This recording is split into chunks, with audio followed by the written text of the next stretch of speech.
घर में बहनों के दरमियान बैठे थे मेरे शहनशाह।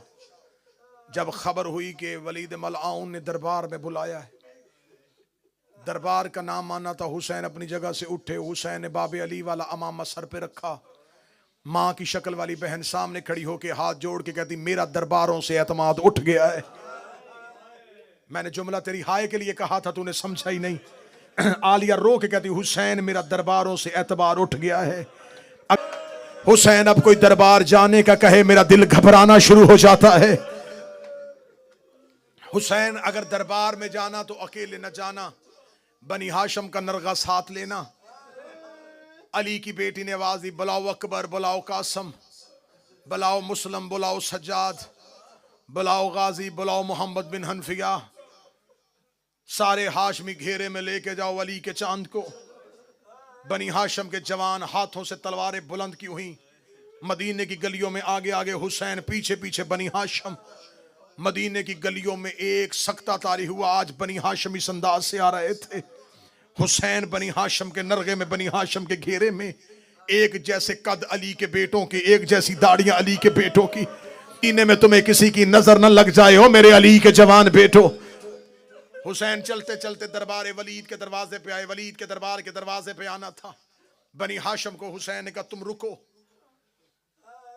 बुलाया मुझ अकेले को है। मकसद उस पे खौफ तारी करना नहीं, मकसद उसकी बात सुनना है। बनी हाशम को जब हुसैन करीम ने कह दिया रुक जाओ, हुक्म इमाम अतात वाजिब। जब हुसैन चलने लगे, हुसैन को अपने कदम बोझल महसूस हुए।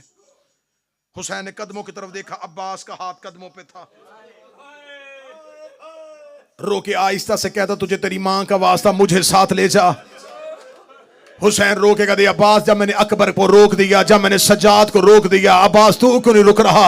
अब्बास के दोनों हाथ कदमों पे थे। रोके कहता, मौला जब तू सर पे अमामा बांध रहा था, अली की बेटी ने मेरा हाथ पकड़ा, मुझे घर के दरवाजे पे ले जाके कहती, अब्बास दरबार में मेरे हुसैन को अकेला न जाने देना। मैं क्या करूं, बहन का हुक्म मानूं या भाई का हुक्म मानूं?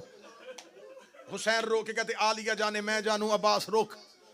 अब्बास रो के कहता, मौला अगर कुछ हो गया मैं मां को जवाब क्या दूंगा? हुसैन रो कहते, मैं वादा करता हूं अगर मुझे उनकी नीयत पे हल्का सा भी शक हुआ, अब्बास मैं नारा तकबीर बुलंद करूंगा। दरबार का दरवाजा खैबर के दरवाजे से वजनी नहीं है। हुसैन ने तसल्ली दी कि अगर कुछ हुआ अब्बास मैं तुझे बुलाऊंगा। हुसैन दरबार में दाखिल हुए। रात ढल चुकी थी। 300 के लगभग किताबें कहती हैं कि लोग कुर्सियों पे बैठे थे। मलाउन तख्त पे बैठा था। एहतराम हुसैन में अपनी जगह से उठा। हुसैन को बैठने के लिए कुर्सी दी गई।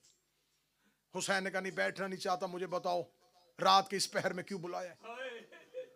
कहने लगा, हाक में शाम मर गया, उसका बेटा यजीद तख्त पे आ गया है। शाम और कूफा की अक्सरियत ने उसके हाथ में बैयत कर ली है। बसरा का गवर्नर जा चुका है। जगह जगह से लोग उसकी बैयत कर रहे हैं। वो चाहता है कि आप भी उसकी बैयत करें, इसलिए उसने एक खत आपके नाम लिखा है। यह कह के उसने खत हुसैन इब्न अली के कहा। मौला हुसैन ने खत पकड़ा। खत पकड़ने के कहा, ये खत भेजने का तरीका नहीं। कासिद मेरे दरवाजे पे आता, मैं खत वसूल करता, जवाब दे देता। उसने खत तुझे क्यों दिया है? वलीद ने कहा, हुसैन खत मामूली नहीं, ये सरकारी हुक्म है, इसलिए दरबार में बुलाया है। कि उसने सिर्फ आपके नाम खत नहीं लिखा, खत की पिछली तरफ एक तहरीर मेरे नाम भी है। आपको पैगाम दिया है, मुझे उसने हुक्म दिया है। हुसैन का पैगाम क्या और हुक्म क्या? उसका पैगाम है कि हुसैन मेरी बैयत करे, और मुझे हुक्म है कि अगर बैयत ना करे तो सर तन से जुदा कर। मैं मोहम्मद के बेटे के लहू से अपनी तलवार को रंगीन नहीं करना चाहता। यजीद ये समझता है कि तेरा कत्ल आसान है, मैं जानता हूं तेरा कत्ल मुश्किल है। जब उसने कहा ना कि उसने कहा है कि हुसैन का सर तन से जुदा करना, हुसैन ने आंखों में डाल ली आंखें। हुसैन देखेगा, तुझे खबर है कि दरवाजे पे कौन खड़ा है?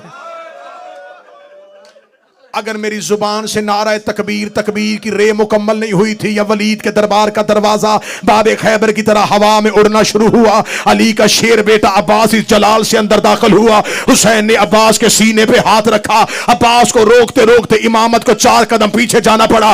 हुसैन रो के कहते, अब्बास मैं इमाम बन के कह रहा हूं, रुक जा। चेहरे पे अली वाली जलालत, आंखों में खून, तलवार अलम किए हुए। दरबारियों ने कुर्सियां छोड़ी, दीवारों के साथ जाके लगे। वलीद मलौन तक से नीचे उतरा। अब्बास ने तलवार की नोक का इशारा किया, इनमें से वो बंदा बता जिसने तेरे सर का नाम लिया है।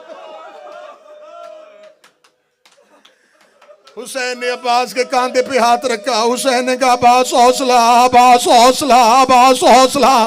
ये जुमला कहने के बाद हुसैन ने वलीद से कहा, उसे लिख दे, शाम में वो और वक्त था जब तुमने हसन के जनाजे पे तीर मार दिए और मैंने बड़ी मुश्किल से रोका हुआ था अब्बास को।